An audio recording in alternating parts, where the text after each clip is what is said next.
오늘은 로마서 9장 1절에서 13절의 말씀을 함께 나누겠습니다. 말씀을 봉독하겠습니다. 나는 그리스도 안에서 참말을 하고 거짓말을 하지 않습니다. 내 양심이 성령을 힘입어서 이것을 증언하여 줍니다. 나에게는 큰 슬픔이 있고 내 마음에는 끊임없는 고통이 있습니다.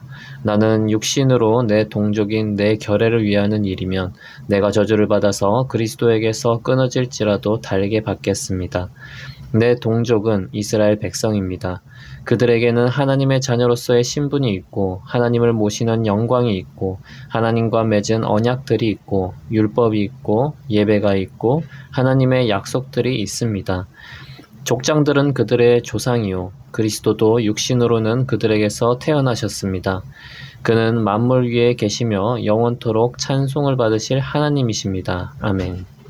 그러나 하나님의 약속의 말씀이 폐하였다고 할 수 없습니다.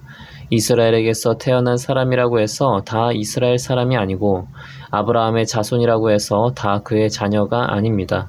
다만 이삭에게서 태어난 사람만을 너의 자손이라고 부르겠다 하셨습니다. 이것은 곧 육신의 자녀가 하나님의 자녀가 되는 것이 아니라 약속의 자녀가 참 자손으로 여겨지리라는 것을 뜻합니다. 그 약속의 말씀은 내년에 내가 다시 올 때쯤에는 사라에게 아들이 있을 것이다 한 것입니다. 그뿐만 아니라 리브가도 우리 조상 이삭 한 사람에게서 쌍둥이 아들을 수태하였는데 그들이 태어나기도 전에 무슨 선이나 악을 행하기도 전에 택하심이라는 원리를 따라 세우신 하나님의 계획이 살아있게 하시려고 또 이러한 일이 사람의 행위에 근거하는 것이 아니라 부르시는 분께 달려있음을 나타내시려고 하나님께서 리브가에게 말씀하시기를 형이 동생을 섬길 것이다 하셨습니다.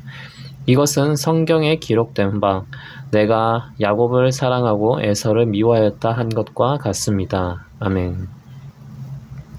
바울은 로마서 8장까지 믿는 자들이 고난 가운데서도 믿음을 지켜야 한다는 내용을 전했습니다. 그런데 로마서 9장에 와서는 다시 유대인들에 대해서 말하고 있습니다. 바울은 자신에게 이스라엘 민족에 대해 슬픔이 있고 동족을 위해서라면 희생도 할 마음이 있다고 고백을 합니다. 이 내용이 바로 로마서 9장 2절에서 3절에 나오는 내용입니다. 말씀을 읽어보겠습니다. 나에게는 큰 슬픔이 있고 내 마음에는 끊임없는 고통이 있습니다. 나는 육신으로 내 동족인 내 결례를 위하는 일이면 내가 저주를 받아서 그리스도에게서 끊어질지라도 달게 받겠습니다. 이와 비슷한 내용은 출애굽 당시 모세가 하나님께 한 기도에도 있습니다. 모세가 동족들이 금신상을 만들어 하나님께 심판을 받게 될 때 모세가 동족들을 용서해달라고 하면서 그렇지 않으면 자신의 이름을 거룩한 책에서 지워달라고 요청했습니다. 이는 민족을 사랑하는 마음이 잘 드러납니다. 그러나 이 내용이 진리인 것은 아닙니다. 바울은 자신의 마음을 유대인들에게 전하고자 로마서를 쓴 것이 아닙니다. 이것은 하나의 에피타이저와 같습니다. 본론이 아니라는 뜻입니다. 바울이 유대인들에게 메시지를 전하고 있는데 자신은 유대인들을 미워해서 말하는 것이 아니라 애틋한 마음이 있음을 전하는 것 뿐입니다. 그러면 이렇게 위로해 주는 말에 이어서 어떤 말이 나오겠습니까? 유대인들이 생각지 못했던 말, 촌철살인과 같은 메시지가 나오는 것입니다.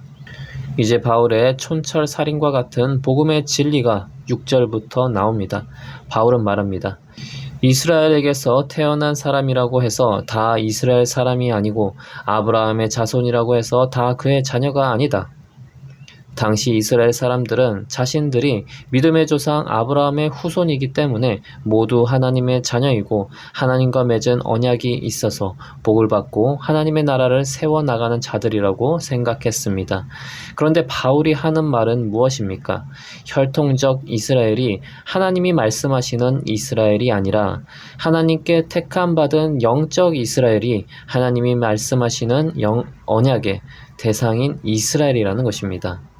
그 예로 바울은 이삭을 듭니다. 아브라함에게는 두 아들이 있었습니다. 이스마엘과 이삭입니다. 먼저 태어난 것은 이스마엘입니다.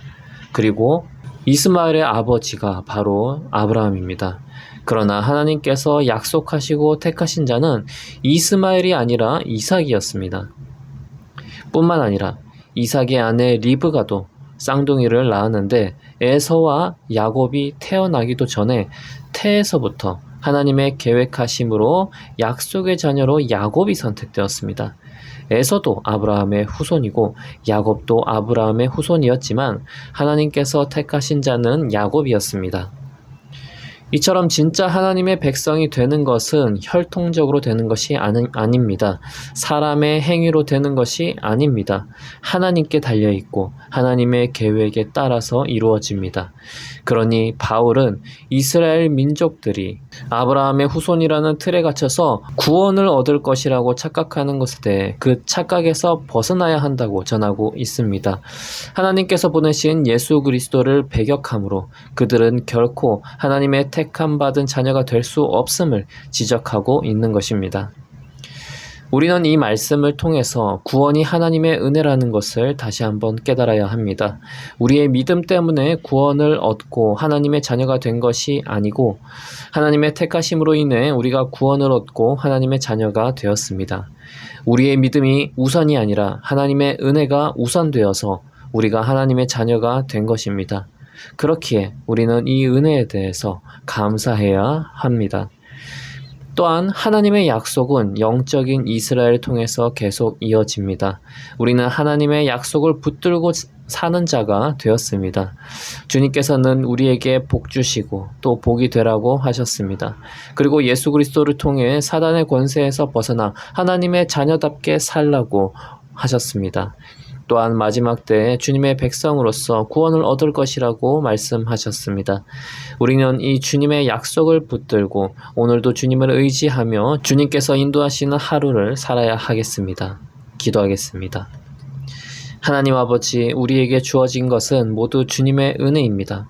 주님의 허락하지 않으면 어느 것 하나 누릴 수 없는 것들입니다. 주님, 주님의 자녀로서 살아가게 해주셔서 감사드립니다.